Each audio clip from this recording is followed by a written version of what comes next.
I am City Councilor at Large Ritu Lijen, current chair of the Committee on Government Operations.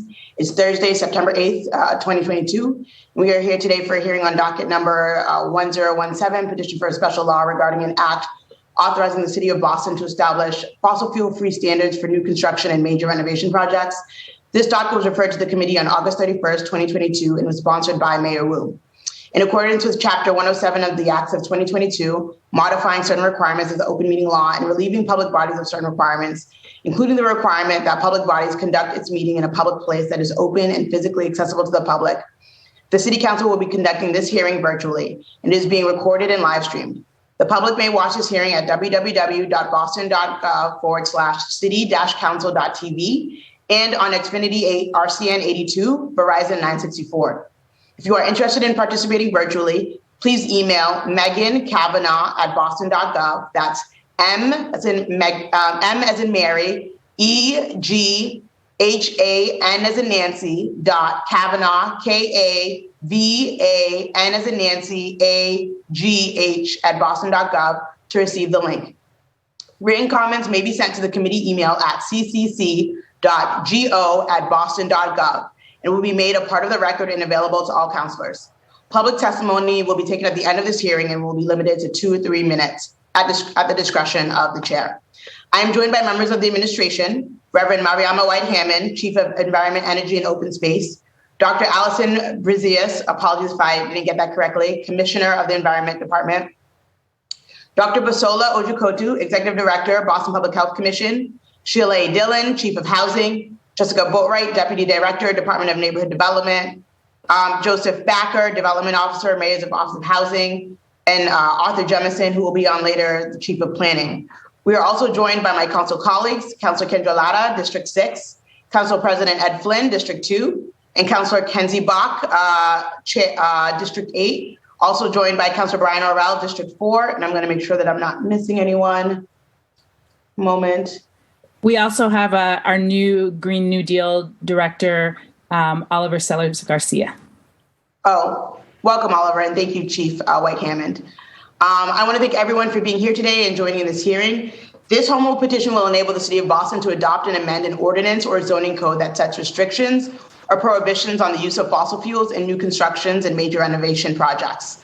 The following home rule petition also sets forth that the ordinance or zoning regulations must contain definitions and criteria for applicability, transition timelines, and emissions reduction goals. Furthermore, the home rule petition will establish an advisory committee with perspectives from representatives in environmental justice, affordable housing, labor rights, public health, energy, real estate development, and others to be appointed by the mayor to meet prior to the creation of the forthcoming ordinance or zoning regulation. There can't be any more hiding and no more denying that global climate change is accelerating extreme weather events. We also have to acknowledge here in the City of Boston how we've contributed to carbon pollution, especially given our rampant development over the last decade. People across the world are paying the price for our construction, losing their lives and livelihoods due to more deadly and more frequent heat waves, floods, wildfire, and droughts. Our construction, our buildings play an outsized role in contributing to that pollution, and it's time we begin to address that. Environmental justice demands that all people have a right to be protected from environmental hazards and to live and enjoy a clean and healthful environment. It also demands equal protection and meaningful involvement of all people with respect to the laws, regulations, and policies of the equitable distribution of environmental impacts and benefits. And we also have to make sure that we are applying a racial justice and environmental justice to everything that we do here. And we look how our communities are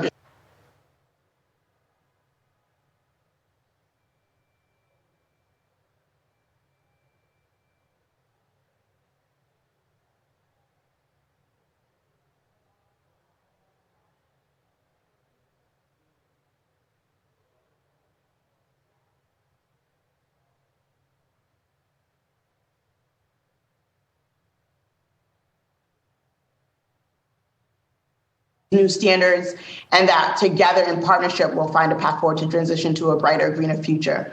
I'm now going to turn it over to my council colleagues in order of arrival for opening remarks, followed by the administration panel. I believe first here was Councilor Kendra Latta. So Councilor Latta, you have the floor.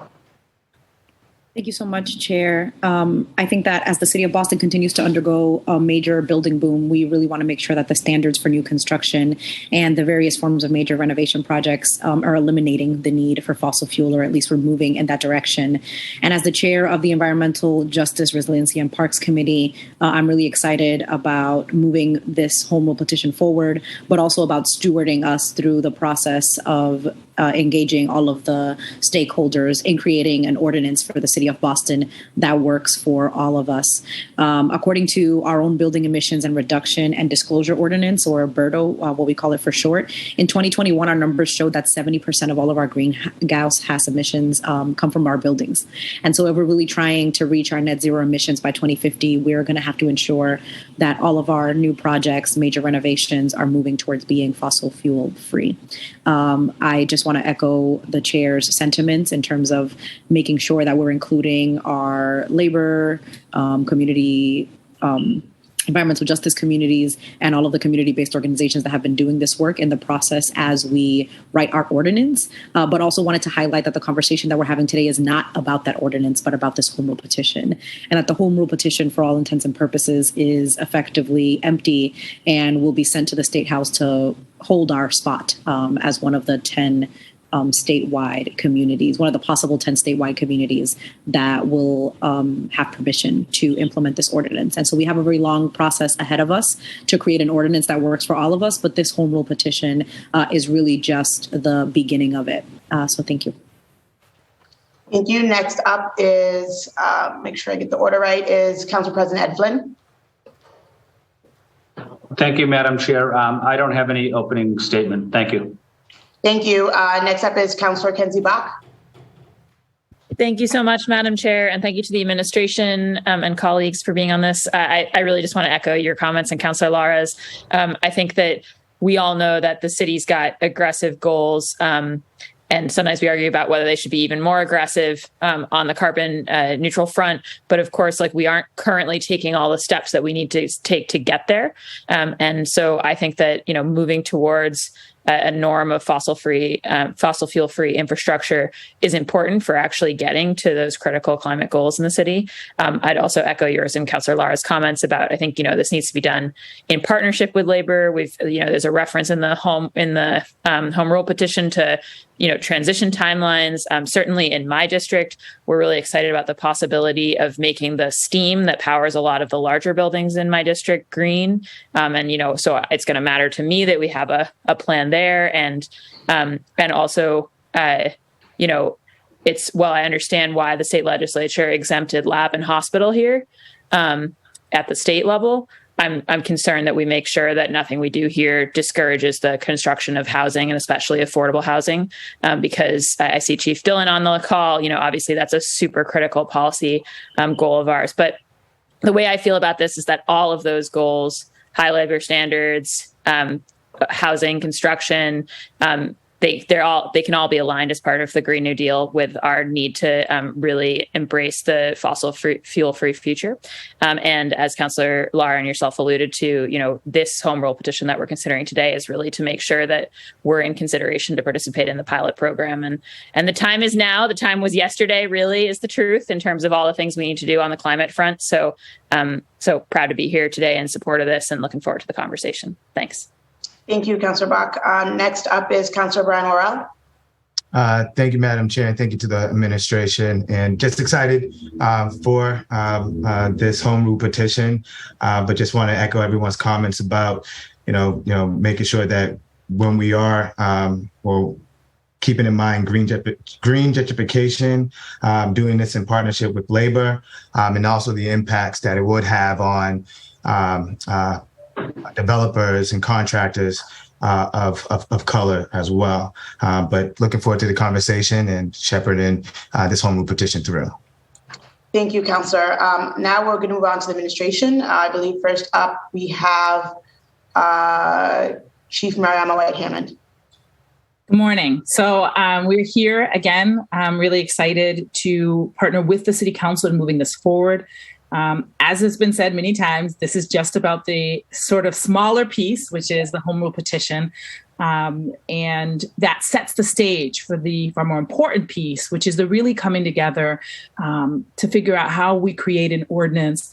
And I want to note that we're really excited, and I look forward to working with my new colleague, Oliver Sellers Garcia, to really make sure that this ordinance going forward, not the home rule petition, but the ordinance, really focuses on Boston going fossil free, but in a way that I think sets a model, not just for the state, but for the country, in doing so in a way that's really focused on just transition and thinking about the workers who are impacted by this, how we make sure they have a path into the new green economy, and really thinking about environmental justice communities, putting at the front of our thinking those people who've often been left behind.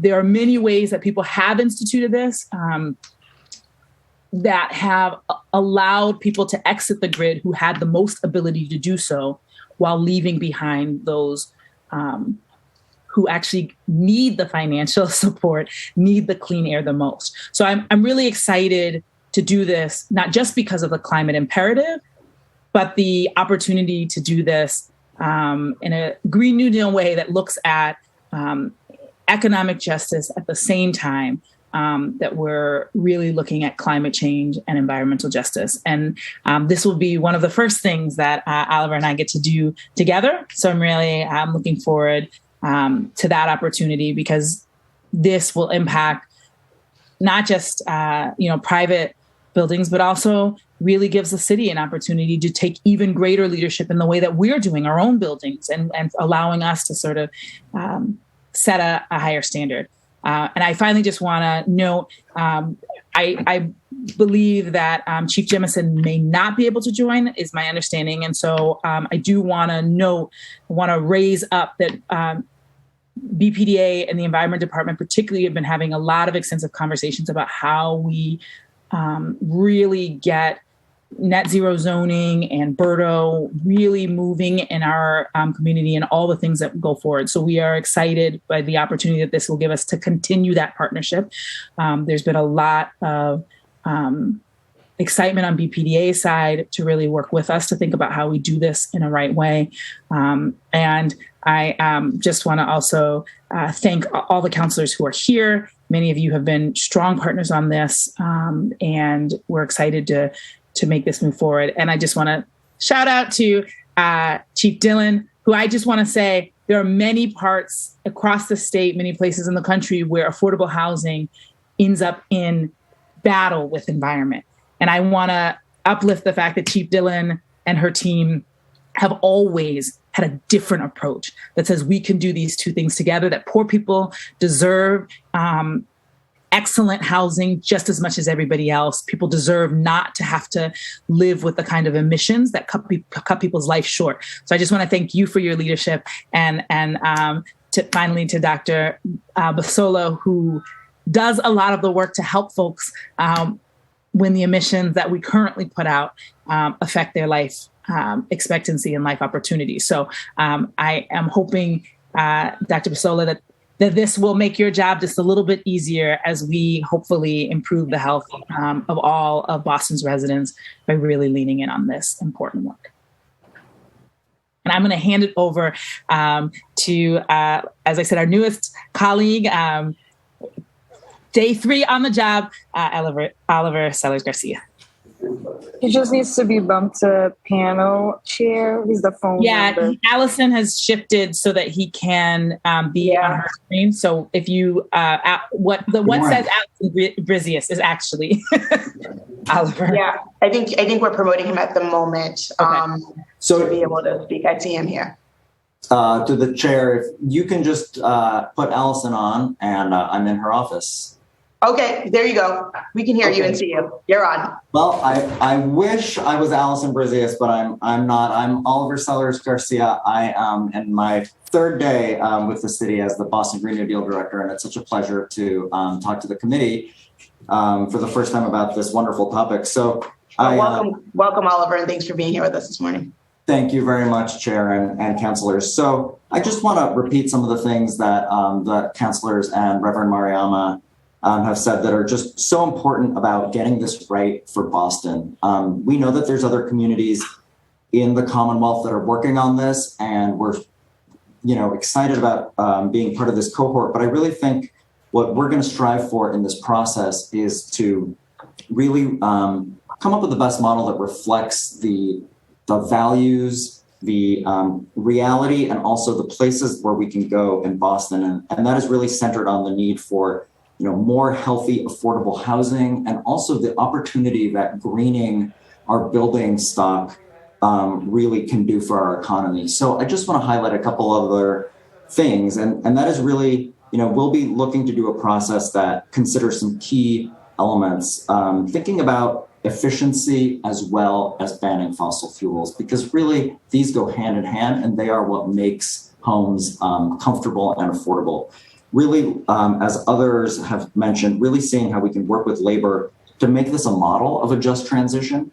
There's so much opportunity here. And then a point that's really close to my heart is making sure that this works for renters. We are a majority renter city, and the new housing that comes up really has to work for that as well. So understanding how the market and it all works for people who live in our city. So thank you again just for those brief comments, and I could not more enthusiastically share what Chief White Hammond said about working on this together. What a wonderful topic for us to start, putting the Green New Deal into reality. So thank you very much. I'm here to answer questions, and I'll pass it over to Dr. Ojikudu. Thank you, Oliver. Just to be clear, is Allison, will she not be joining, or is she here as well? Oh, you're right there. Okay, cool. Awesome. Thank you, Allison. Should be here to answer questions. Okay, great. Thank you. It's perfectly accessible for everyone.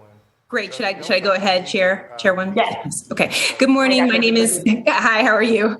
Good morning. My name is Dr. Basolo Jikutu, and I'm the Executive Director of the Boston Public Health Commission. And I'd like to begin by thanking the City Council and Mayor Wu for their leadership on environmental justice in Boston, and for recognizing that good climate policy like this is really good health policy, and will obviously promote health equity, which is all of our priority. I think that it goes without saying that climate change has had a profound impact on our city. I think we've heard that, and it's just evident all over the place.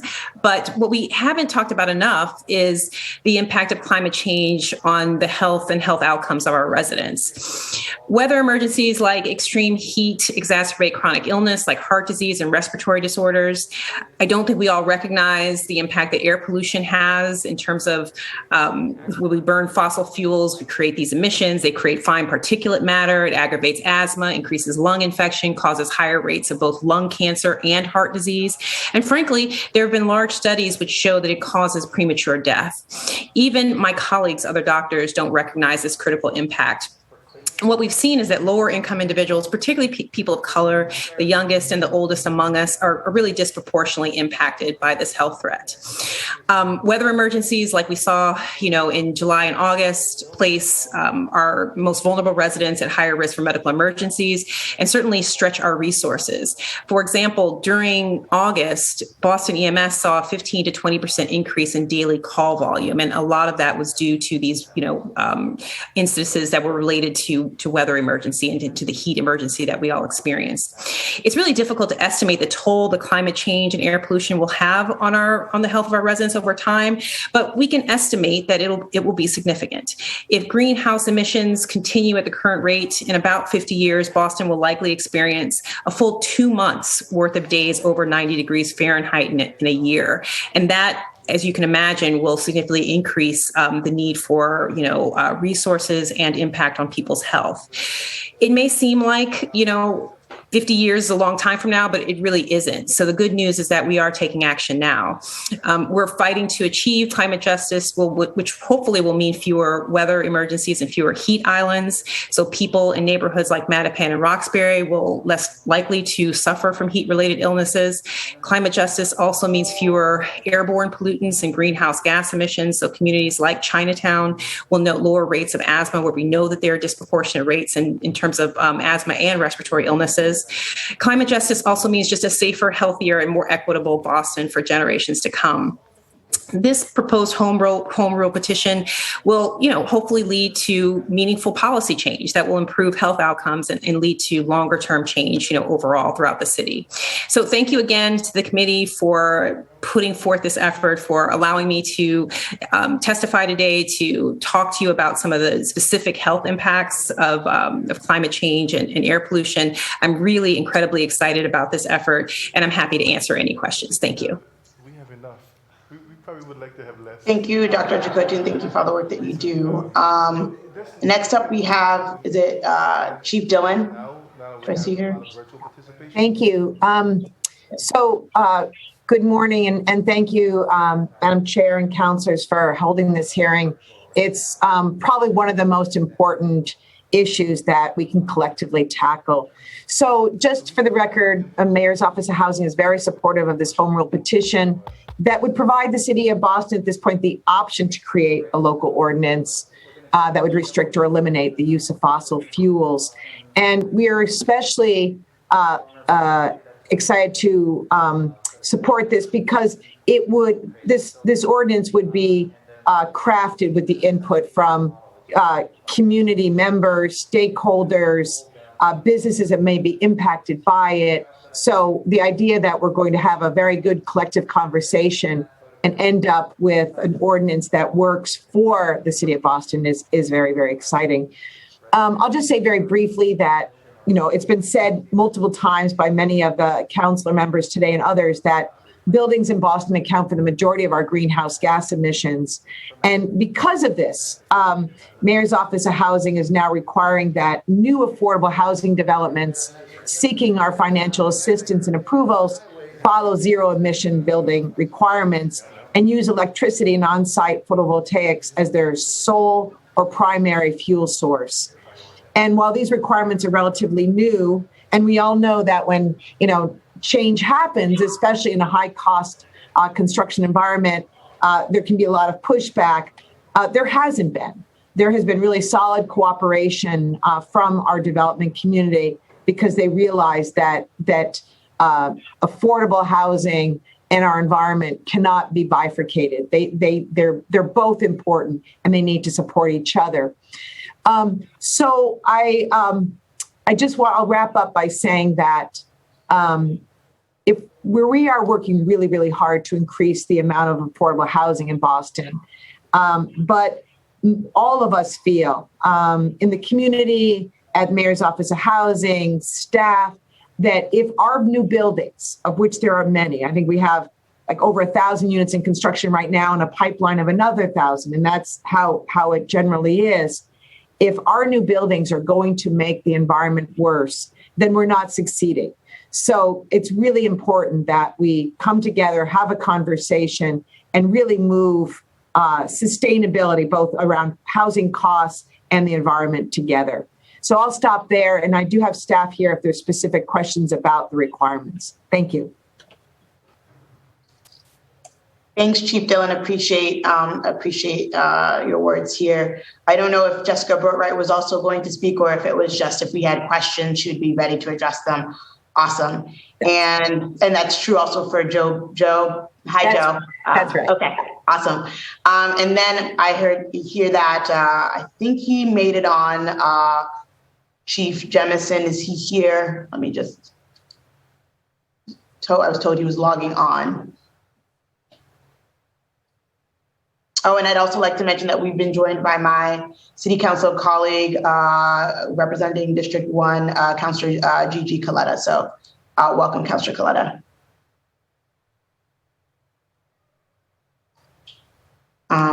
Just checking to see if.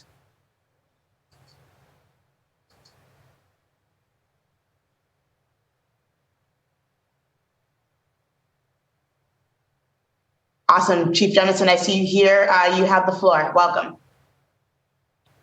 Thanks. I'm joining from after being down there in the council chambers, hoping to do my thing, but now we've got it all. Sorry, yeah, it's virtual, but next time we'll see you in chambers. Great. So let's see. Can everybody see me all right? Yep. Great. Good to see everybody. Well, listen, I'm excited to be here today to support this process. As I mentioned out there in front of the flagpoles a few weeks ago, it's really important for us to achieve this meaningful change in the way we do business to benefit generations to come. It's an important step that's going to help solidify our commitment to green buildings and environmental justice moving forward. As recent extreme weather events are showing us, it's becoming more and more urgent for us to accelerate our work in decarbonization and to address the causes of climate change. In conjunction with the Mayor's Fossil Fuel-Free Initiative, that's a lot of F's in a row there, the BPDA is in the process of developing a net zero carbon standard to be included in Article 37 of the project review process known as Zero Net Carbon Zoning. That initiative is going to assess and identify strategies to strengthen green building zoning requirements to a zero net carbon standard for new construction. Most of the carbon that comes from a building comes in its construction. And so that's the reason that we are focused on this aspect of the work. Together, this pilot and the Zero Net Carbon Building Initiative will advance building practices and cut carbon emissions, take a big step forward towards meeting our goal of becoming carbon neutral by 2050. It's also important to mention that over the last several months, we've been working closely with a team of stakeholders inside and out, drafting the zoning updates that are going to identify policies and procedures we'll be implementing. Our next step will be a public meeting at the end of the month on September 28th. We'll begin the regulatory adoption process of these zoning changes. We applaud the Mayor's action to further establish Boston as a national leader in the area on decarbonizing buildings, and look forward to working together with the Council and others to ensure a greener city for all. This is all in addition to the decarbonization of our own portfolio of real estate that we've undertaken, and we announced a couple of months ago that we've had that work underway in our own real estate portfolio. So it's not just something that we're imposing on the city; it's something that we're adopting for our own properties as well. That's my testimony. I'm happy to answer questions if you have them. Thank you, Chief Jemison, and just thank you again to everyone from the administration for taking time out this morning to be here and to talk to us about this home rule petition in the city, our collective vision for a fossil fuel-free future. So I'm going to turn it now over to my council colleagues for questions. I'm going to start with Councilor Cangelada. Thank you, Chair. I think one of the first questions that I have is more about the impact, and maybe the administration doesn't really have the answer to this right now, but do you think that this home rule petition is going to decrease the timeline or get us closer to reaching our vision for 2050? And if so, do you know by how much, how much time or how much closer it'll get us? So from my perspective, I'm not sure that we could say exactly how. I mean, I think, to be honest with you, this train was already running. We've, as Chief Jemison noted, we've been already working on the net zero zoning code. We've been engaging with the state, but I think that it does make it very clear. It sends a very clear signal around our intentions. One thing I do think it gives us the opportunity to do is to think about the economic justice issues included in that, particularly to have a conversation with labor. Labor was already involved in the BERTA regulation, so it's not that this is a new conversation, but I do think this is a part of sort of all the ways we were already moving towards net zero. And I don't think we should underestimate the real potential for Boston to set an example about how we do this in a really strong, just transition focused way. So I think from my perspective, as you've already heard, a lot of work was being done already. MOH was already moving this in terms of its work around affordable housing. BPDA was already in this conversation, but it gives an opportunity for the administration and the council to work together, particularly on some of those just transition issues, and to set a standard that we hope will also inspire others. Thank you, Chief White-Hammond. And the other question that I have is probably for Chief Dillon. And I think it's regarding a comment that Councilor Bach made earlier about not disincentivizing, right, building affordable housing because we know that the state has made it so that labs and hospitals are not included in this. And so do you have, what are your ideas about how we make sure that we're not disincentivizing people from building housing? I think it's a really good, with every requirement we put on development, we could run the risk of having people less enthusiastic about participating. But Boston has such a strong network of for-profit, nonprofit developers of affordable housing. It is their mission. It's why they wake up in the morning. So I don't think they're going to be disincentivized by continuing to work on the reason that they exist. I do think, though, that the requirement's a year old. I think we have to monitor it very carefully and say what obstacles are any of our affordable housing developers realizing. Is it supply chain? Is it cost? Is it servicing, systems? So I think we need to be very close, stay close to it, and make sure as an administration that we're all supporting our affordable housing developers if they run into any significant issue or if we start seeing trends. So I think the simple answer is no, we're not going to disincentivize, but I think we need to really be very intentional about our ongoing support. Thank you so much, Chief Dillon. And thank you, Chair. No further questions. Okay, thank you. Next up is Council President Ed Flynn, if you have any questions. Thank you, Madam Chair, and thank you to the panel that's here. I also wanted to highlight my former colleague that did a lot of great work on this issue, Matt O'Malley, working with this administration team that's here as well. One of the issues that I've always been concerned with, I've worked with Sheila Dillon on it and others, and I was with Mayor Wu when the concerned scientists of America stated that Chinatown had the highest asthma rate of any neighborhood in Massachusetts. So these issues are critical that we're dealing with in South Boston, where I live, which borders Roxbury in the south end. Those areas too have high asthma rates because they're so close to the highway system. So my question is to anyone from the administration staff team, how are we going to figure out development and planning as we continue to address high respiratory related issues in the city, especially with building close to highways in high pollution areas? What is our plan and what impact will this proposal have?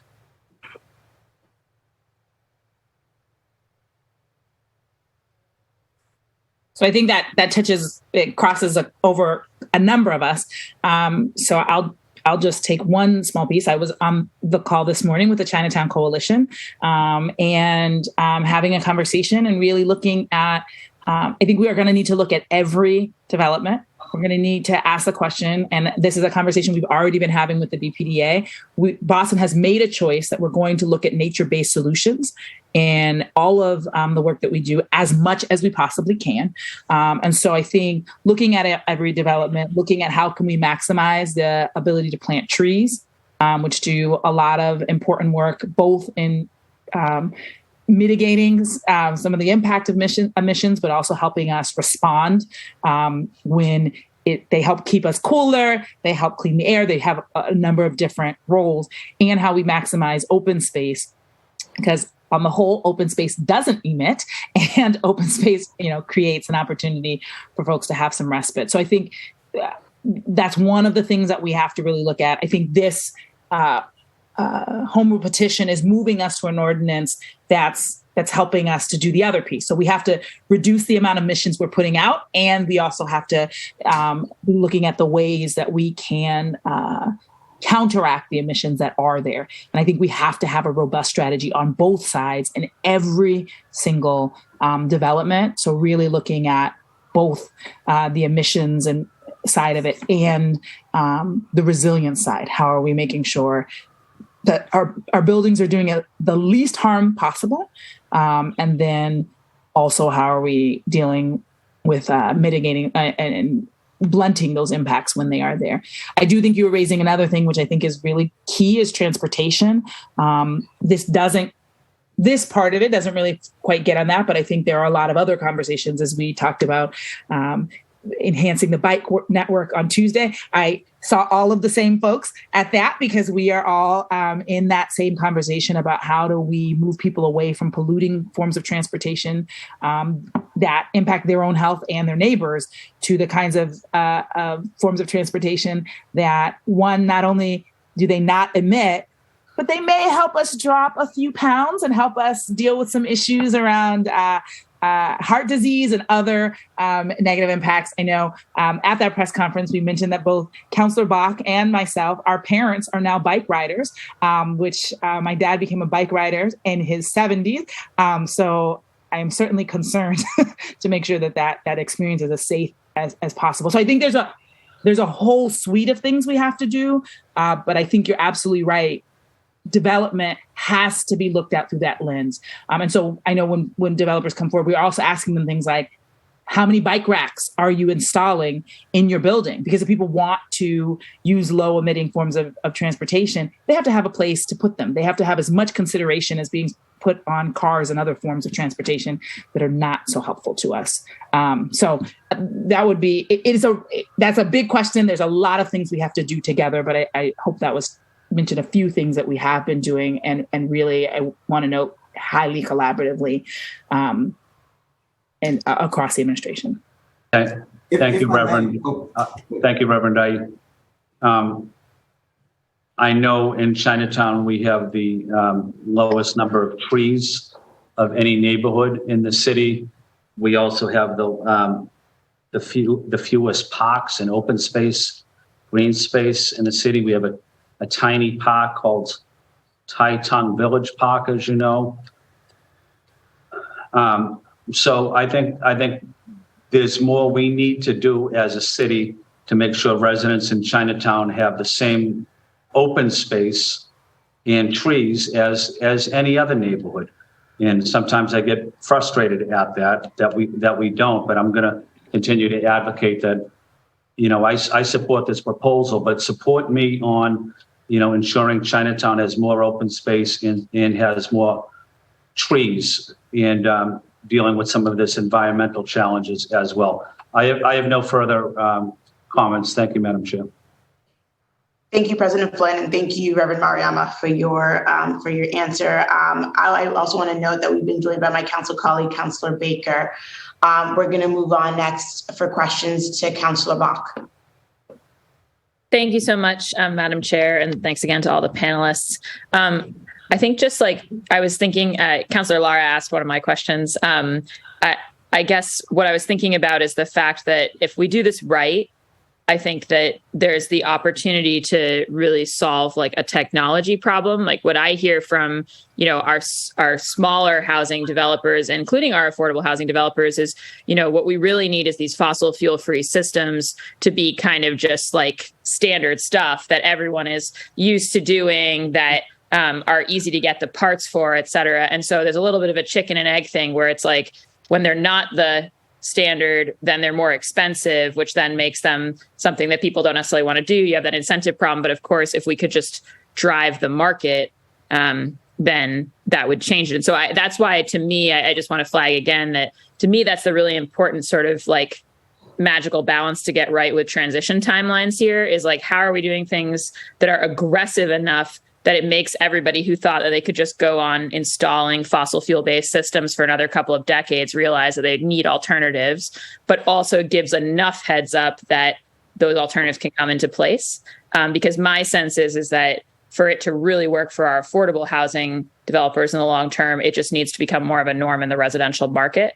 And I think the good news on the labor side is that the more we're building smart green buildings, the more that we need, frankly, like the expertise that folks get in apprenticeship programs and trades training programs, because these buildings have to be smart and tight and well made. So I don't think there's any tension there. I think it's just making sure, what I was flagging before is just both affordable and even market residential. I'm experiencing in District 8 this spin that everyone's experiencing of like every building wants to be a lab. And for me, I really want people to be able to live in the city of Boston. So I think it's going to be important for us to get that right. But I know, Sheila, I wondered if you could talk a little bit more about those design standards that you guys have put together, because I think they're really awesome on the MOH side. And then, Arthur, this isn't really a question. This is just a yes, let's get the Article 37 updates formal.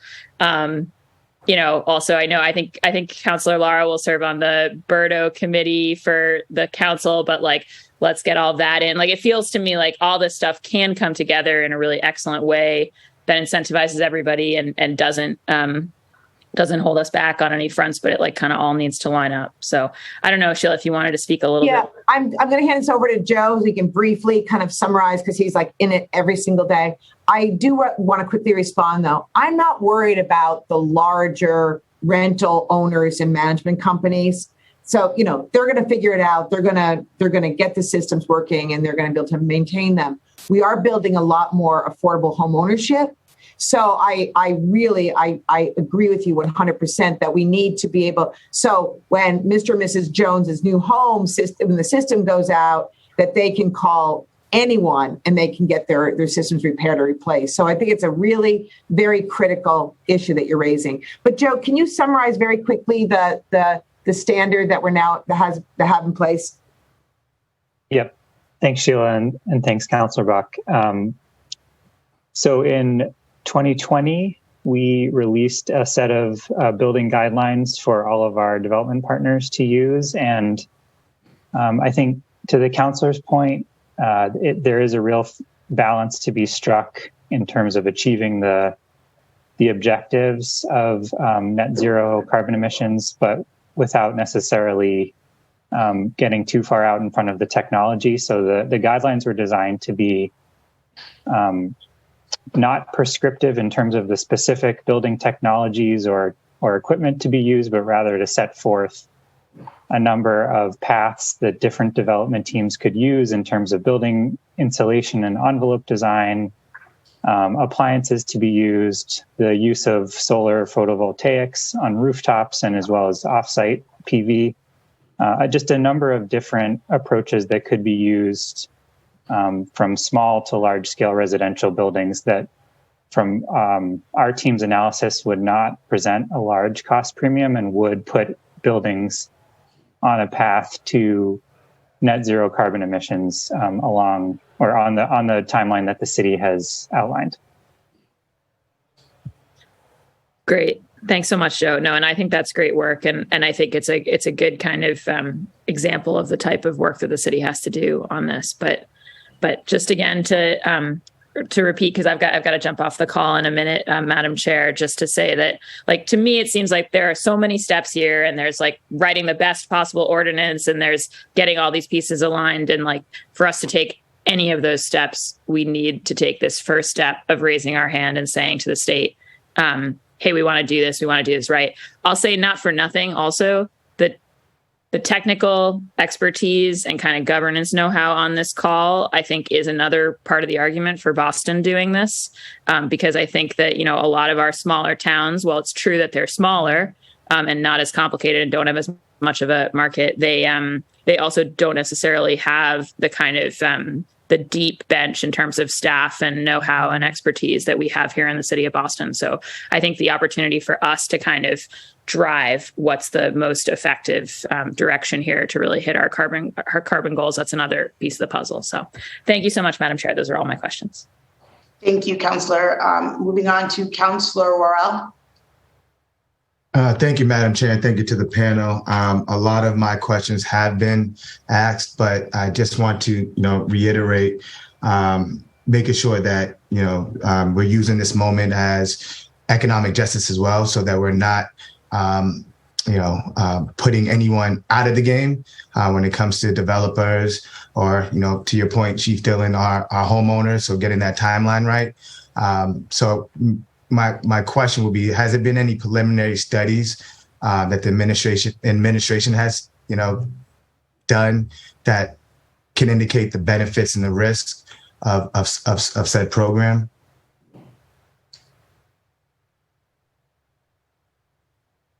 So one of our colleagues that's not on the call, but who has been in the loop is Chief Idawu.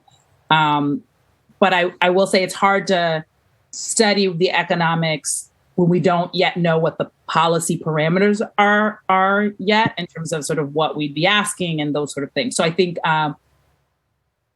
what you're raising should be and can be a central part of how we do the ordinance process.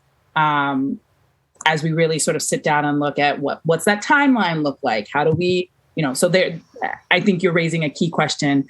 And I will say, as was noted by my colleague, Oliver Sellers Garcia, we both have been able to sort of talk in strong sense that environmental and economic justice have to come together in the way we approach the Green New Deal. So there is no way to move this forward without responding to the things that you are raising, and would love to continue that conversation.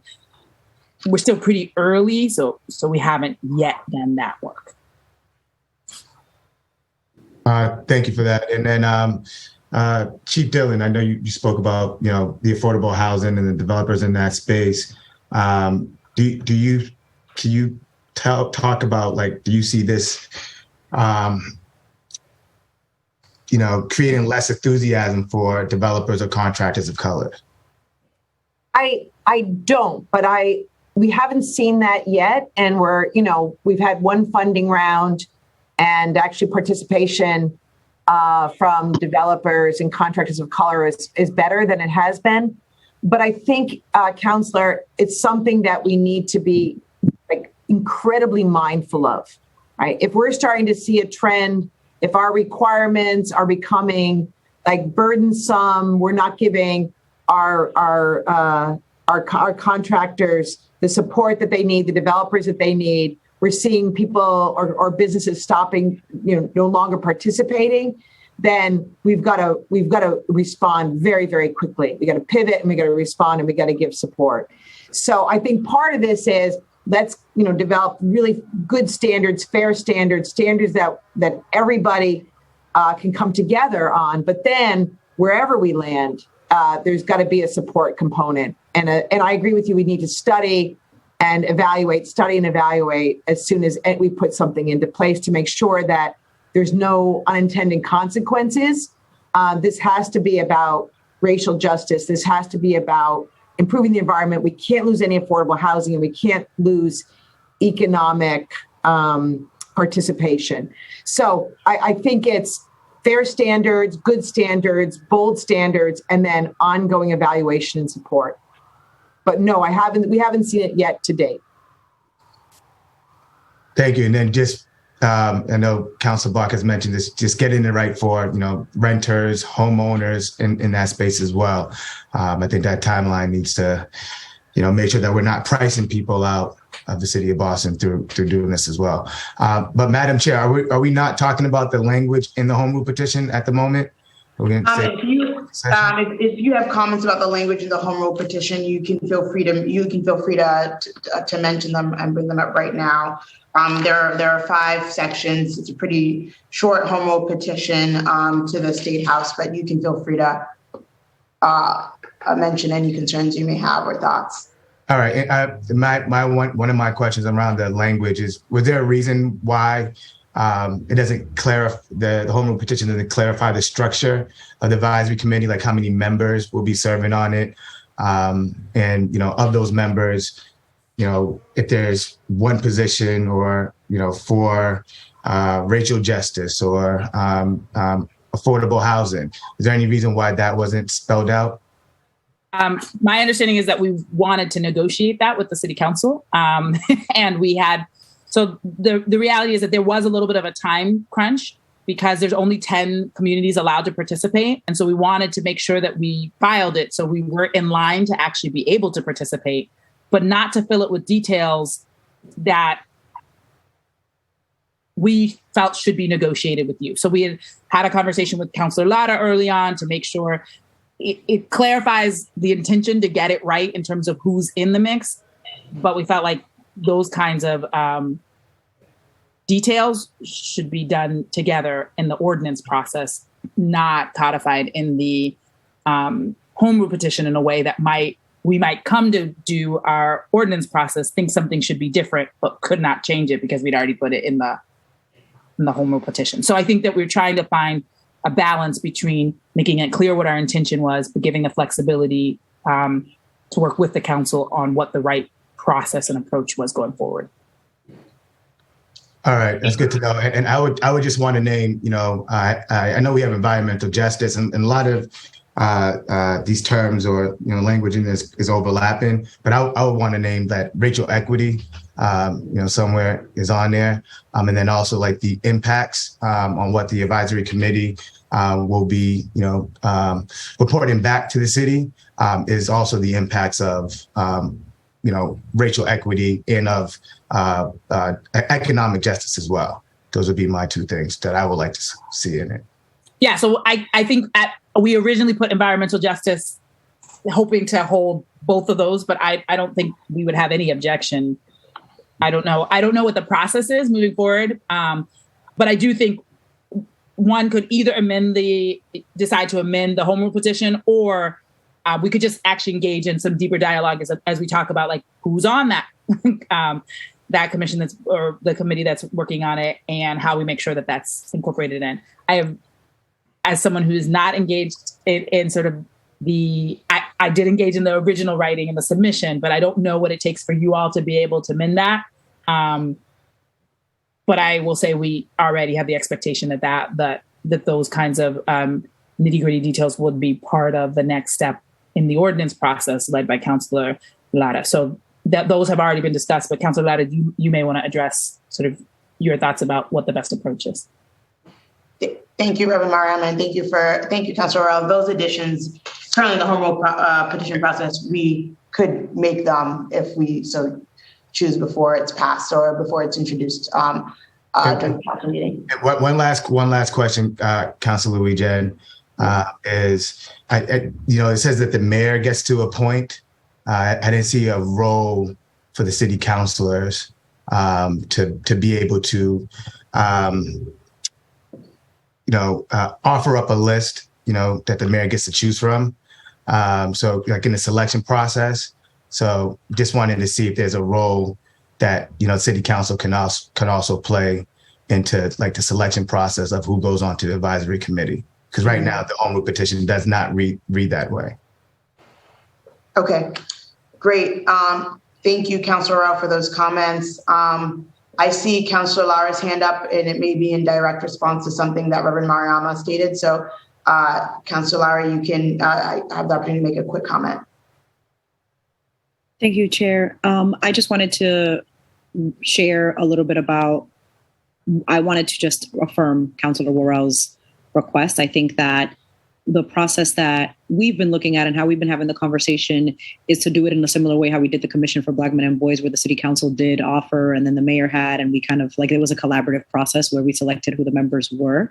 That is the intention, but also, being honest that it's not necessarily being explicit, that it's not being shared explicitly on the home rule petition.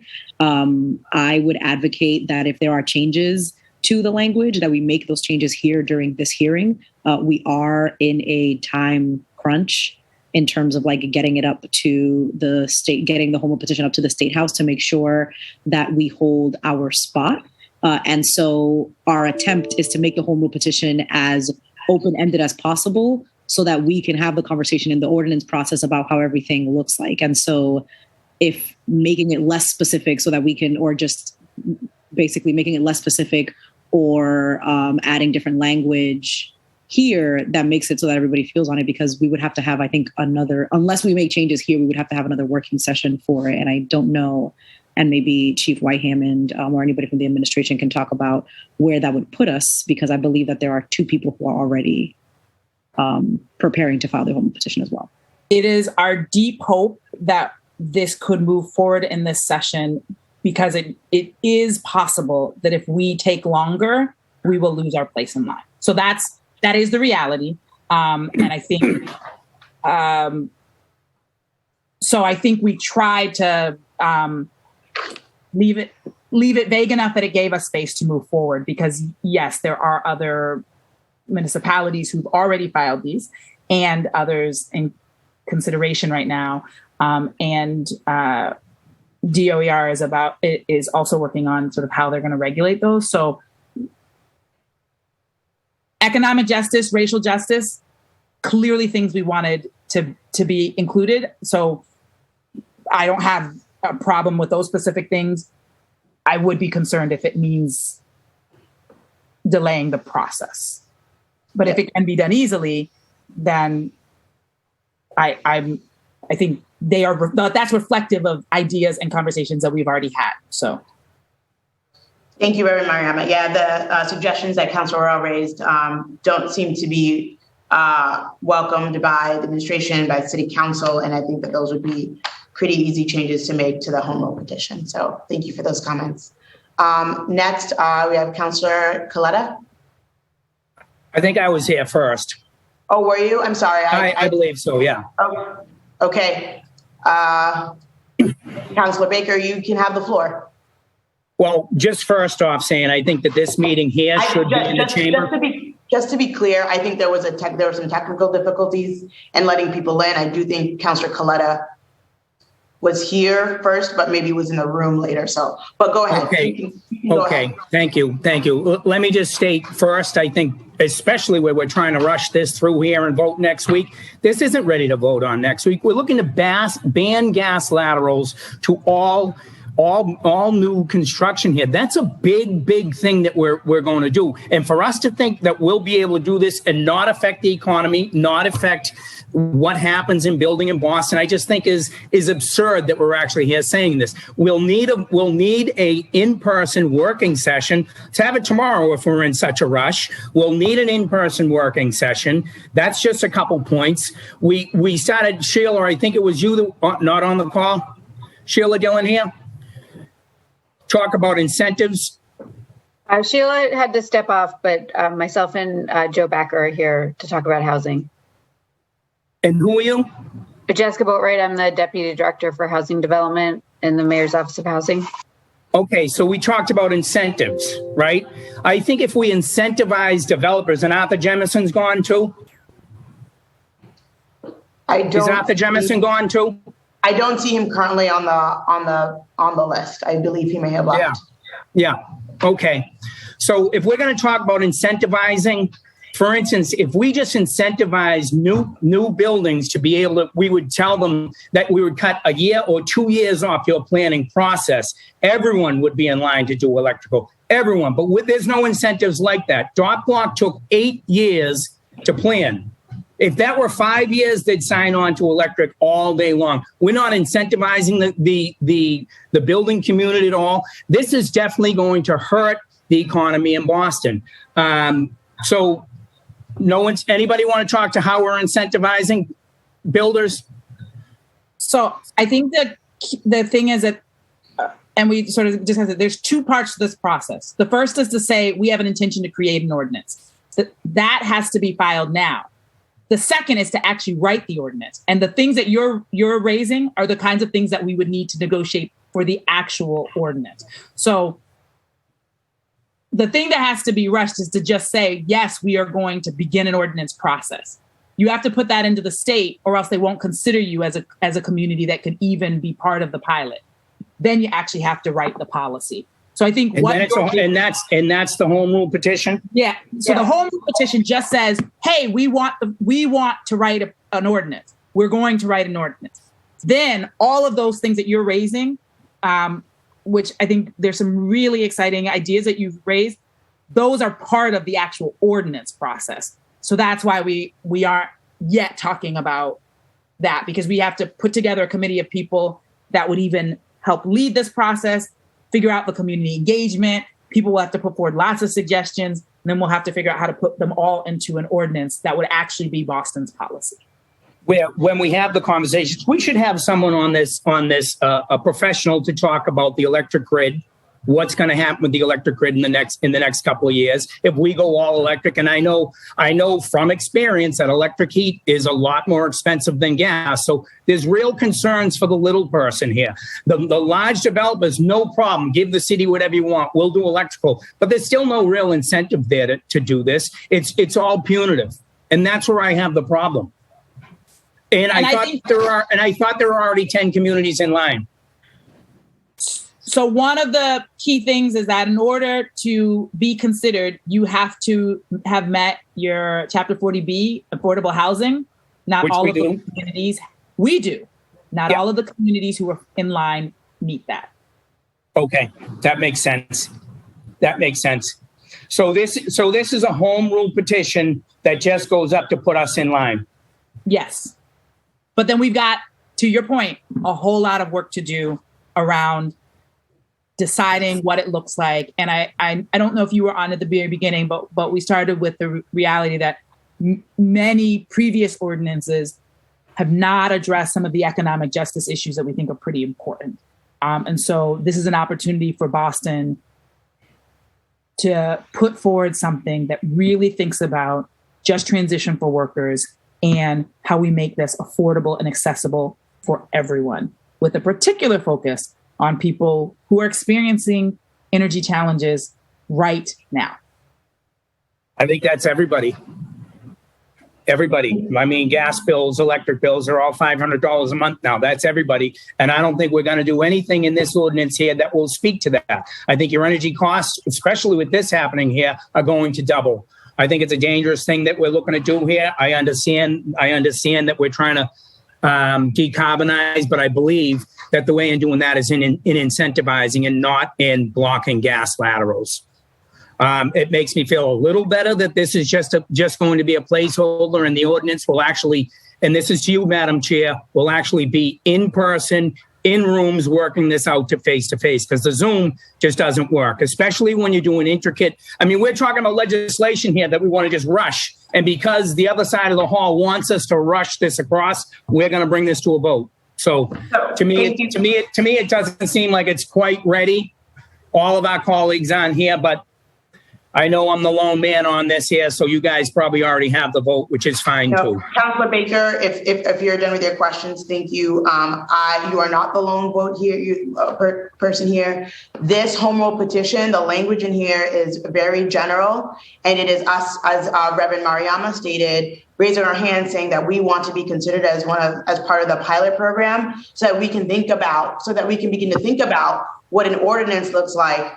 To create those fossil fuel free standards, which we have not even yet established. So this is saying, like, hey, we want to have this conversation here in the city of Boston because we have the desire and the expertise to meet our carbon-free goals. And so we want to have that conversation. If there was any level of specificity in this home rule petition that I believe needed further deliberation, it would not be something that we would be bringing up next week in City Council chambers, because I do believe in a deliberative process whenever we have serious legislation in front of us, because this is just general, because this is something that is just raising our hands so that we can start the process.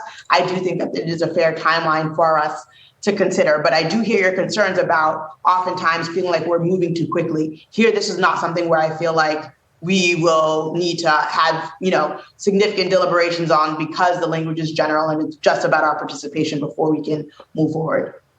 So as this moves forward, we'll be in the chamber. We'll have actual experts here to talk about things like the electric grid. And I think Mariama or Chief Hammond talked about transitioning into jobs. I'd love to see what that looks like, because I think the unions, the pipe fitters and the plumbers are really concerned about this, because this comes directly at their livelihood. And we run the risk of companies going in and doing the underbid thing that don't have to pay union labor, that don't have to go by these standards. So this shouldn't be rushed. I would expect that when we go into really talk about this, when the ordinance is in in front of us when we're talking about banning all gas laterals in the city of Boston, banning, that we have a real conversation in person and we have a balanced committee hearing. Thank you, Madam Chair. Councilor Baker. Thank you.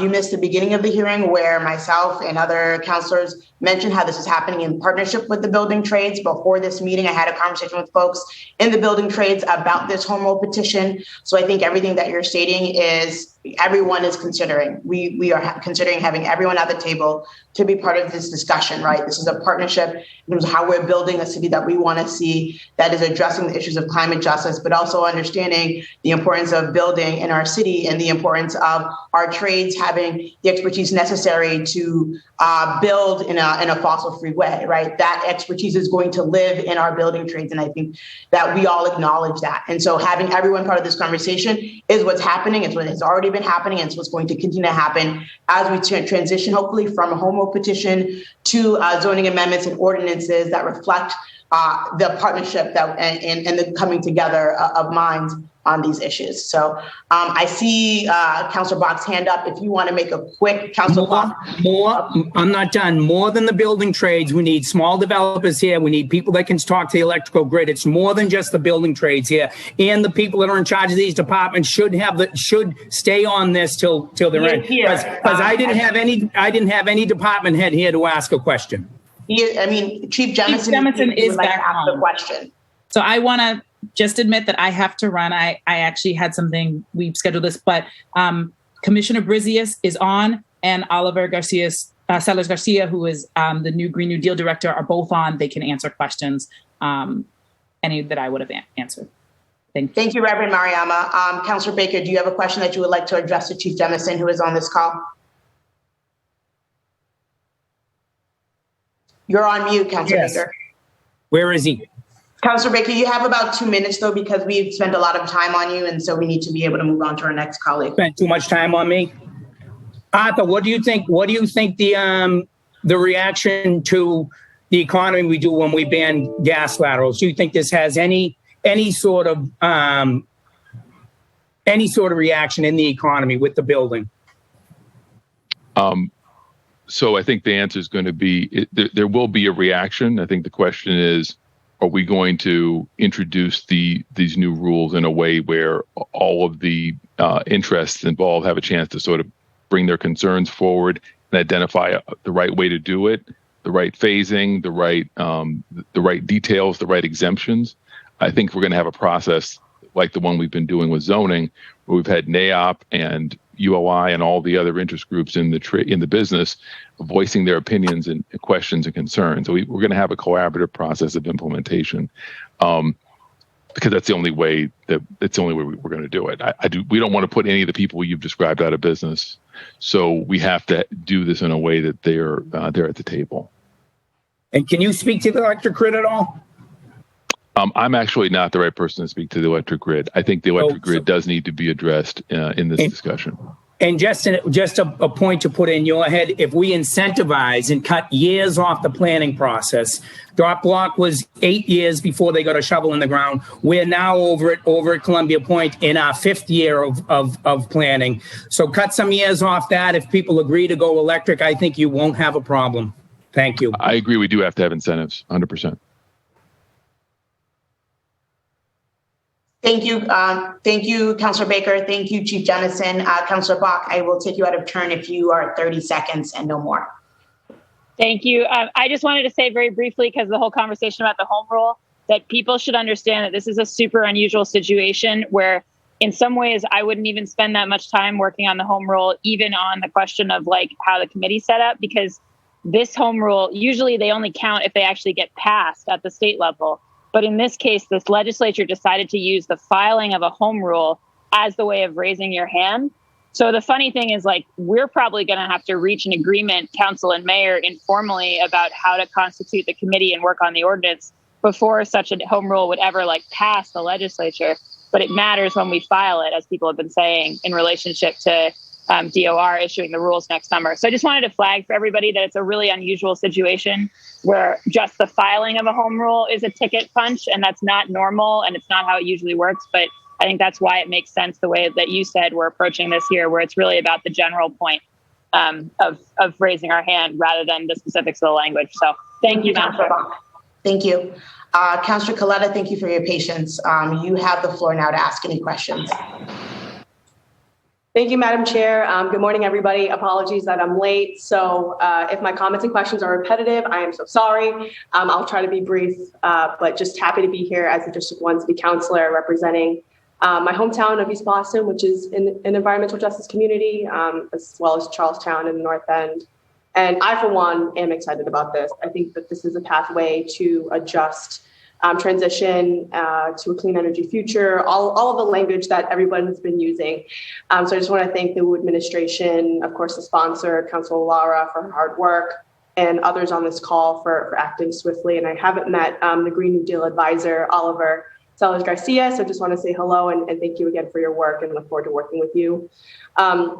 So similar to Councilor Worrell, so I have I think, a friendly suggestion for the ordinance. I know it's probably not here for this conversation, given the fact that it's been said that this is just us raising our hand.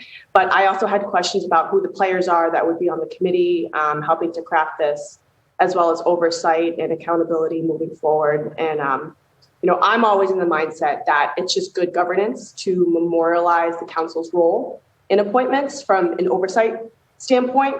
And so my friendly suggestion for maybe the next conversation, based on Councilor Worrell's comments, just about the city council's ability to appoint somebody, is just simply adding a line that they will be appointed by the mayor, or maybe not, we can work that out. But no matter what, they have to come through the Boston City Council, maybe Environmental Justice Committee, and be approved. And we already do this with ZBA appointments and other appointments. So that is just a suggestion that I will submit to the chair and also the maker of this, and maybe we can negotiate that moving forward. So I don't know if Councilor Loujain, if you want to talk about that. I also have a suggestion moving forward, but I don't know if you wanted to stop and discuss that at this moment in time. I mean, yeah, I think that was what Councilor Ross stated. I think adding his language around economic justice and racial equity is a good addition. And in that line, the chair and members of the advisory committee will be appointed by the mayor. We could add language that says in partnership with the Boston City Council to make it clear that we want to do this in partnership, and then the details of which we can be meted out later in the ordinance process, but making it clear that we expect to make those appointments in partnership with the mayor. Okay, great. And I think if I could just underscore that I think it should come through the Environmental Justice Committee, just to make sure that we are taking in all of that and making sure that we do have that lens for whoever we decide to be on this advisory committee. So thank you for that. And I think my other question is more of a comment and suggestion. And there's been a lot of talk about incentivizing builders, right? And it's already been mentioned that innovation construction materials are too expensive. And I was thinking about this because I'm thinking about, federal money coming down the pike for waterfront planning. And so when I was reviewing the Inflation Reduction Act, and this could have been discussed already, so apologies again. But in the Inflation Reduction Act, which was Build Back Better in the infrastructure bill, there are tax credits that are coming down the pike for these retrofits. And it's expected to spur building owners and developers to make energy efficient improvements that speed up decarbonization. My understanding, I'm just looking at my notes to make sure I don't get it wrong, but the maximum allowable benefit is supposed to expand in 2023 from $1.88 per square foot to $5 per square foot. So I don't know how this aligns with what we're trying to do here. And, I think for me, I would want to ensure that there's a push from the city to whomever, just to make sure that they, one, know that these tax credits are available as a way to save money and build green, but also coordinate with them in a more formal way, either by just providing them a resource guide, like this is what you can do to save money, and having that come from the city, and just making sure that we're coordinating and making it easier for folks just to access those tax credits. So that was my suggestion, but after that, I don't have any comments at all. But I don't know if anybody wants to talk about that, or if there's any way that we can make sure that we're coordinating. I can answer that, Councillor Coletta. Thank you. So I will just say that's a really good flag And we are working on that. It's really one of the big pieces that we're looking to get more definition on and see how this can be part of a package that supports the restriction of fossil fuels. So I think I just want to reiterate, it's really important, as we've heard in this meeting, there's so many different things that we're trying to balance. It's carrot and stick and all those different sorts of things, and what might feel like much more of a stick than a carrot. But we are fortunate to be in a situation where we have new resources, if you've identified that, as well as ones that we can create ourselves to really make this more of a package for the development of fossil fuel-free buildings than necessarily just, the gas is getting cut off. So that's a really good point, and we'll be working on that and hope to share more information. Thank you for that. And no further questions or comments, Chair. Thank you, Councilor Coletta. I don't have really any further questions. I think a lot have been discussed, but I'm just curious, it's always great when we can be the first and we can be setting an example, but I wonder if we are learning best practices from other cities that have engaged in this effort and what we can learn from them, especially when it comes to ensuring that we are not having, an economic impact that is disproportionate for our small builders, for our trades, and what other cities have done that we can learn from.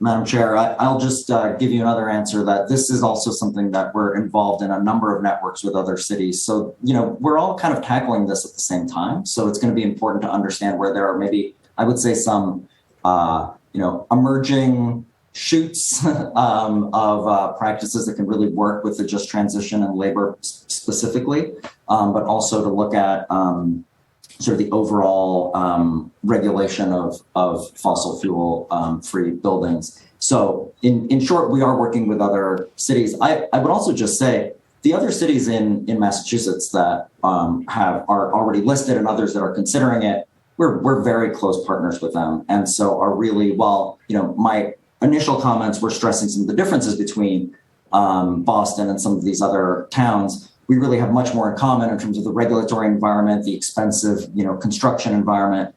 There's a lot that we can learn from each other in that sense. That is a network that has been working on this specific topic for well over 3 years. Okay, wonderful. Thank you, Chief Sellers-Garcia. Chief Sellers-Garcia. Oh, I thought I'd gotten a promotion. Oh, well, I don't know. Maybe we can include language in the home rule petition where you get that promotion, but I, right now, do not have that power. So thank you for being here. I don't know if any of my council colleagues have any further questions, but if not, we are going to turn it over to public testimony. We have some folks who have signed up for public testimony. So I thank you, members of the administration, for being here. And we're going to transition if my council colleagues have no further questions.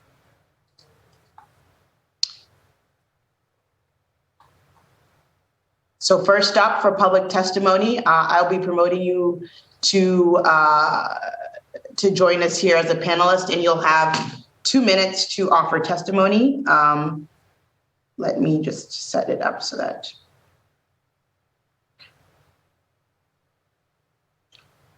First up, we have Martin Roeder. Martin, are you here for public testimony? Yes, thank you, Madam Chair.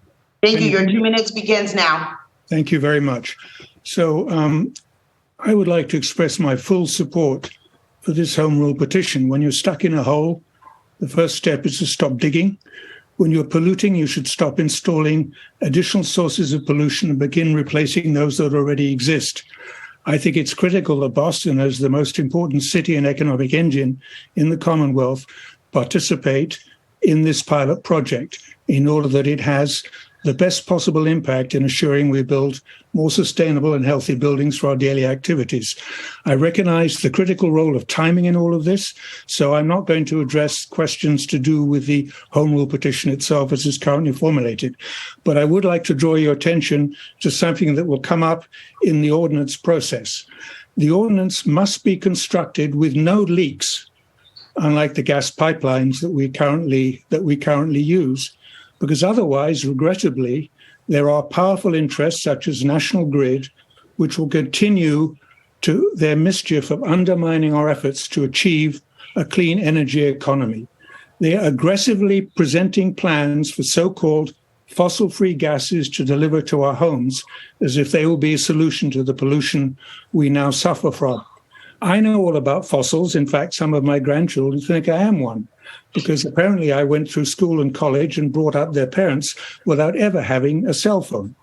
But the term fossil-free only refers to the origins of a fuel, identifying it as having been formed from plants and microorganisms that existed millions of years ago. It tells us nothing about the properties of this fuel or whether it will be polluting when it's used. Now, the gases being proposed, which are indeed fossil-free, are themselves polluting. One renewable natural gas is methane.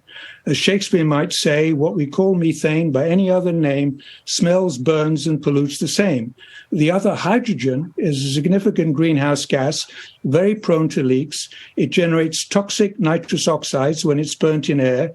It raises the risks of explosions in homes because it's extremely flammable. Moreover, its manufacture would consume an inordinate proportion of the clean energy that we need for wind and solar plants, most urgently to replace existing fossil fuel power plants to deliver clean electricity to customers.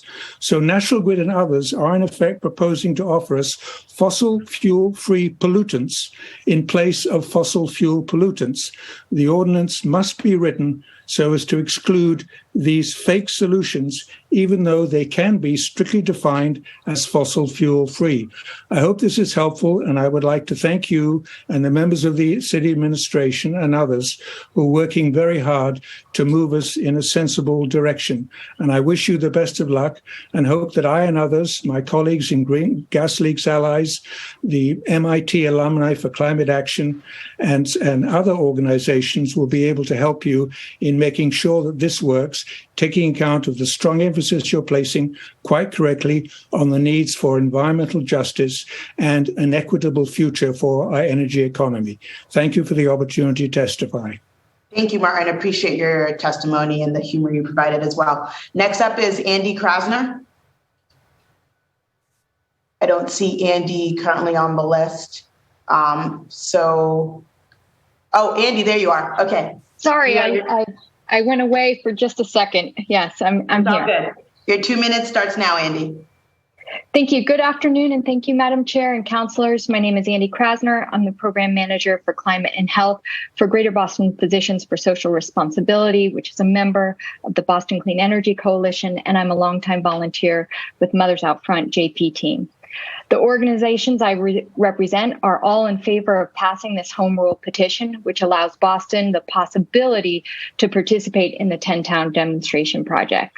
We want to thank the council for unanimously declaring that climate crisis is a health emergency.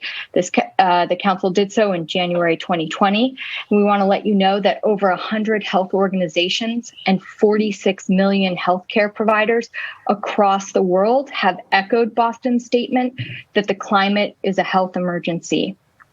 We also want to thank Dr. Ojikutu for articulating the health impacts of climate change in Boston. Buildings not only emit carbon dioxide, they emit other air pollutants, and they emit more nitrogen dioxide and particulate matter than electric generation plants in Massachusetts. Boston is ranked 18th in the nation for the worst asthma burden, and about 1 in 6 of our children in Boston have an asthma diagnosis. Gas stoves increase the risk of asthma by 42%, and venting natural gas from buildings goes directly into our neighborhood streets. All of Boston's children would benefit from improved both indoor and outdoor air quality that comes with all electric buildings. As you know, buildings make up more than 70% of Boston's emissions, and we need to accelerate our work to mitigate climate change and a fossil fuel-free building code in Boston to stop making the building pollution worse. The City Council can make a really big difference by voting yes on the home rule petition today or next week, which would allow Boston to be considered for the state's fossil fuel-free demonstration project. To protect Boston from the worst impacts of climate change, we ask you to vote yes on the home rule petition. Thank you. Thank you so much, Andy. Appreciate you and all the work that you do. Next up, we have Lisa Cunningham.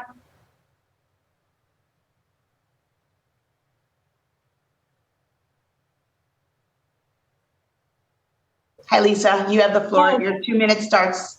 Hi, how are you? Thank you. Can you hear me okay? We can hear you great. Your 2 minutes starts now. Thanks, Thank Lisa. you. My name is Lisa Cunningham. I'm a co-founder of Zero Carbon MA, as well as a co-founder of a statewide building electrification coalition, which now comprises over 30 municipalities in Massachusetts. I'm also one of the co-petitioners for Brookline's Home Rule petition on the prohibition of the installation of new fossil fuel infrastructure in new buildings and significant renovations. I'm also an architect focusing on decarbonizing residential buildings. We know that in order to avoid catastrophic climate failure, we need to stop using fossil fuels immediately. We've been told by the most conservative organizations in the world, including the UN IPCC, International Panel on Climate Change, and the International Agency. Not in a decade, not in a few years, but right now. The reason that these home rule petitions have passed with unanimous or near unanimous votes in 11 communities to date, with more in the pipeline, is not just because of the climate consequences of continuing to build with fossil fuels. It's also because building with fossil fuels is a fiscally reckless policy. We know that all electric construction is financially advantageous, and we would be happy to help address some of the misperceptions that we've heard on this call with regards to cost and practicality, and that operationally costs are at a par or less than conventional fossil fuel systems. And yes, there's a lot of money in the recently passed federal climate bill called the IRA. Further, any building built today with fossil fuels is essentially being built with stranded assets, as any fossil fuel infrastructure built today will need to be retrofitted at far greater cost and complexity almost immediately in order to meet the state's mandated goal of 50% reduction of carbon emissions by 2030. We also know that multifamily housing is leading the way in building electrification in Massachusetts, and that affordable housing residents deserve healthy buildings. And we know absolutely that lab and medical facilities, although they were exempted in this pilot program, need to be held to the highest building standards, because otherwise their impacts risk dooming our climate goals. We also know, as Andy just pointed out, that our use of fossil fuels has significant health impacts. A new study by researchers at Boston College Global Observatory on Planetary Health has highlighted that more than 95% of air pollution in Massachusetts results from the combustion of fossil fuels, with building emissions responsible for about a third of those emissions. And as others have pointed out, we know that this figure is 70% in Boston. This BC study found that air pollution remains a silent killer in Massachusetts, responsible for almost 3,000 deaths a year and for measurable cognitive loss in Bay State children exposed to fine particulate pollutants in the air they breathe. The study also found that air pollution-related disease, death, and IQ loss occurs in every city and town, regardless of demographics or income level, but the highest rates were in the most economically disadvantaged and socially underserved cities and towns. We also know, as Andy pointed out, that children in homes with gas stoves face a 42% increased rates of asthma, and we know that gas appliances leak dangerous gases such as nitrous oxide, methane, and formaldehyde, even when they are not in use. Lastly, this home rule petition is focused on very low-hanging fruit. It's practical, it's financially advantageous, and it's healthier. But new construction is only going to affect a very small percentage of our building stock, in many communities less than 1%. So as Boston starts thinking about how to lead the way by not continuing to dig themselves into a deeper hole, I also hope they're starting to think about how to work aggressively on decarbonizing their existing buildings. Thank you for your time. I urge you to pass this home rule petition, and we are happy to help in any way that we can. Thank you, Lisa. Appreciate your testimony. Next up is Sophie from the Boston Climate Action Network. Hi, Sophie. Hi, all. Thank you, counselors. I'll be really brief. A lot of what many of the counselors and other testifiers have said, I really want to echo. And because this is sort of a short, it's just like, let's pass the home rule petition right now. I don't have a ton to add, except that I do really want to emphasize that I believe that also, I'm with the Boston Climate Action Network. I also am with the Boston Clean Energy Coalition, as well as the Boston Green New Deal Coalition and the Green Justice Coalition. And I am in favor of you passing this home rule petition.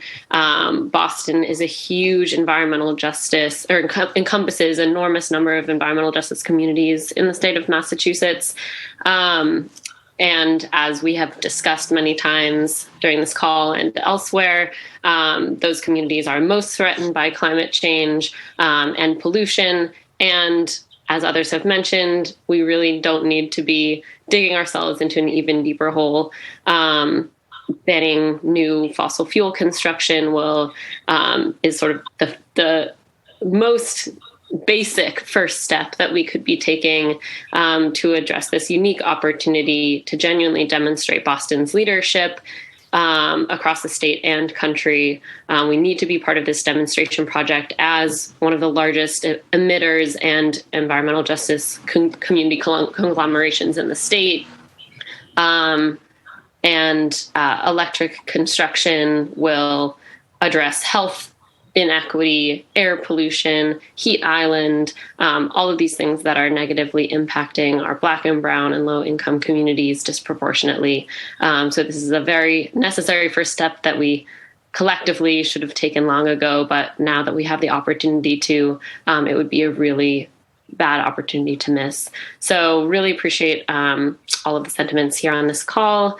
Hope that we can pass this home rule petition and then do a lot more work to make sure it is addressing labor, economic equity, affordable housing once the actual ordinance can be written. Thanks so much.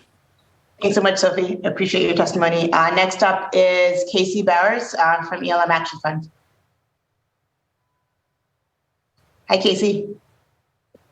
Thank you, Madam Chair and councilors. I appreciate the opportunity to testify in support of the home rule petition. My name is Casey Bowers, and I'm the Executive Director of the Environmental League of Massachusetts Action Fund. We are strong supporters of the most recent climate law that passed at the State House, which allowed for this pilot. Many of the benefits have been discussed ad nauseum, but it cannot be understated the impact of including Boston in this pilot, which will ensure that there are meaningful results that solidifies many of the efforts previously mentioned on this call, particularly environmental justice. As Councilor Laura mentioned, Boston's built environment accounts for nearly 70% of emissions compared to only 27% of Massachusetts as a whole. And by the state's own clean energy and climate plan, we need to reduce emissions by 50% for the built environment by 2030, which means more than doubling the gains in this decade. Which means more than doubling the gains in this decade than have been made in the previous three. So we need bold solutions, and having Boston be considered for this pilot would set an example for the Commonwealth, and I really appreciate your consideration. Thank you. Thank you so much, Casey. Up next is Michelle Brooks from the Massachusetts Sierra Club. Michelle, let me just make sure that I see you here. I see you here as in...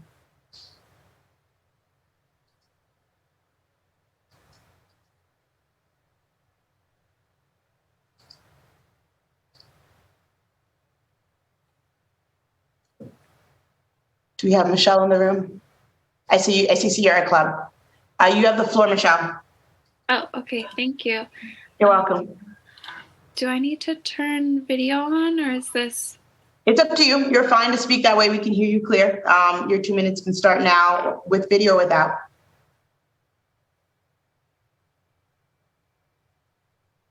Oh, wait. Yep. Okay. There you go. Sorry. Yes. So my name is Michelle Brooks. I use she, her pronouns, and I work for the Massachusetts chapter of the Sierra Club and am a member of the Boston Clean Energy Coalition. And I just wanted to thank the members of the City Council for allowing me the opportunity to speak today and for holding this hearing and express our support for the home rule petition for fossil fuel-free buildings in Boston, and appreciate all of the remarks that have already been shared, and agree with what's been said around seeing this as a real opportunity for Boston to lead as a model city for the state and for the country on what it can look like to achieve a just transition that truly incorporates workers in the process, and that we can see this as a win for both workforce development as well as affordable housing and climate.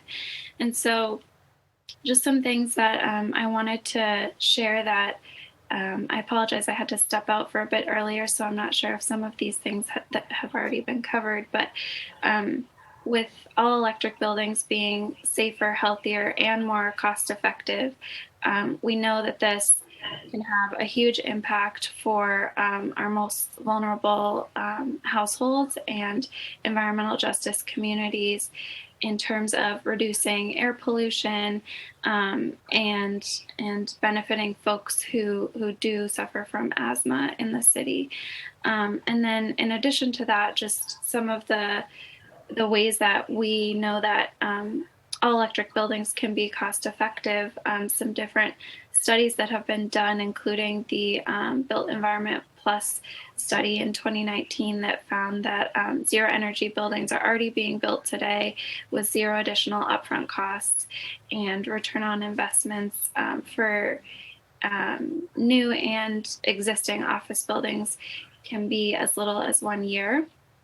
Also, the study that was done by the city of Boston in terms of affordable housing found that it could be constructed as carbon neutral. We're already doing this, which is super exciting, and discovered that there's little to no cost increase for zero emission building standards, and that the rebates and incentives currently available could make the buildings less expensive to construct with those additional long-term operational savings. And then another economic analysis that was done by the Rocky Mountain Institute that I just wanted to reference found that in Boston, building all electric homes saves an average of $2,700 in upfront costs. Be happy to share that. I'm planning to submit more formal written comments with some of these statistics. And so leaving out gas not only saves money, but it lowers climate pollution of the home by nearly 70% due to more efficient appliances being powered by increasingly renewable electricity. So by bypassing gas, we're not only saving on construction costs, we're ensuring that we don't continue to invest in stranded assets, because we know that any additional buildings that we're building now with more fossil fuel infrastructure will just need to be retrofitted in the future as we work to achieve the city's climate goals towards being carbon-free by 2050. And so, again, just wanted to thank you for the opportunity and say that we're super excited to see the city moving forward on this, and think that it can be a huge win for our communities, especially environmental justice communities in Boston, those who are being most impacted right now by air pollution. So thank you. Thank you, Michelle. Next up, we have Nathan Phillips. Hi, Nathan. How are you? Good. Yeah, good. Can you hear me? I can hear you. You have your 2 minutes starts now. Great. Thank you, Chair and Committee, for holding this hearing. I'm speaking to urge you to vote in favor of the Home Rule petition. My name is Nathan Phillips. I work at Boston University, where I do research on the gas system. One of the things I'm most proud about my institution where I work is we have a very large fossil-free building. So we're showing as an institution that it can be done. And I am also speaking as a resident of a town outside of Boston, which is Newton, which is one of the 10 cities or towns that has filed a home rule petition. And I'm particularly aware that for the speed and the scale and the justice issues that are needed to move us where we need to go as fast as we can, Boston needs to be at the front of the list. So I'm in addition to asking this council to vote favorably, I'm actually reaching out to advocates from all 10 of those other communities to say, let's get together and help Boston be the leader that it is and really be the anchor for the transition that we need to make. So thank you very much. Thank you, Nathan, and thank you for your example. Okay, we're going to move next to Leanne Canty. Leanne, are you here? I see you on the list. So, hi, Leanne. If you can take yourself off mute, you now have the floor. Okay. Hi. Hi, how are you? I'm Leanne Canty. Thank you very much for your work on this petition. I am a resident of the city. I'm a member of Mothers Out Front Jamaica Plain team, and I'm a primary care physician. And I'm here this afternoon to lift up my voice in support of this home rule petition. It's already been noted that we have a very high rate of asthma in our children in Boston. This is not a metric we want to be a leader in. Participating in this demonstration project will increase the efforts that the city is already taking and will improve indoor and outdoor air quality for all of our residents. This will not only improve the health of asthmatic children, but improve the health of adults who struggle with respiratory and cardiovascular conditions. And overall, participating in this will allow Boston to be a leader in the way we all truly want. So thank you very much. And again, I am strongly in support of this home rule petition. Thank you, Leanne, and thanks for the work that you do. We're going to move on next to Gabby McFrain. Gabby, I see you here.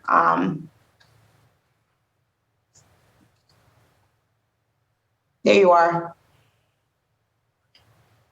Hi, Gabby, I see you here. Your 2 minutes can start now.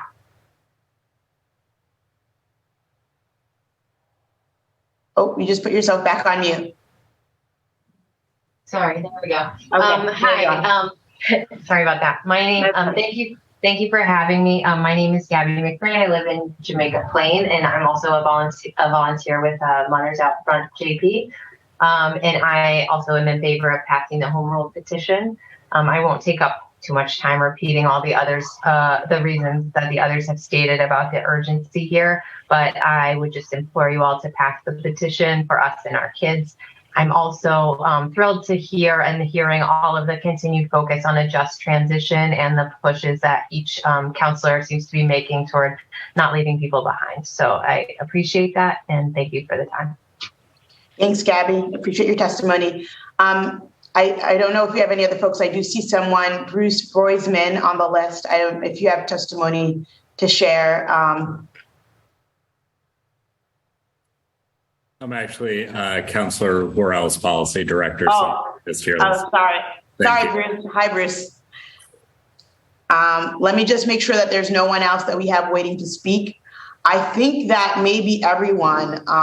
So I just want to thank everyone for coming. I know that this presents us a unique opportunity to really move forward as a city, to think about what fossil fuel free standards look like, so that we can participate in this pilot program and work with our partners in the environmental justice community, economic justice, folks in the trades, to really think about the city that we want to build that's addressing and centering climate justice, so that we can mitigate some of the problems caused already by our dependency on fossil fuels, and think about how we can work collaboratively and creatively to divorce ourselves from the use of fossil fuels. And so I think this is a great opportunity. So I thank all of my colleagues, the members of the administration and the public for attending this hearing and for your vibrant participation.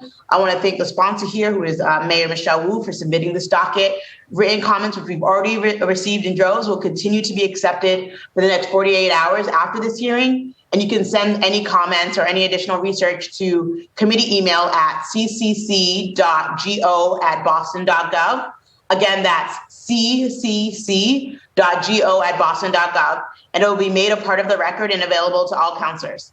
The public may rewatch this hearing and can view past city council meetings and hearings on YouTube at youtube.com/user/Boston City Council, and the City Council Video Library, which is available at cityofboston.gov/City Council/CC_video_library.asp. Both are accessible via the Boston City Council website, which is boston.gov/departments/city-council, and then /watch-boston-city-council-TV. This hearing will also be rebroadcast on Xfinity Channel 8, RCN Channel 82, Verizon Channel 964 at a later date. The committee will review all of the materials and input received and will thus issue a committee report shortly. Thank you, and this hearing is now formally adjourned. Thank you, councilors. Thank you. Thanks, everyone. Have a good one. Thank you.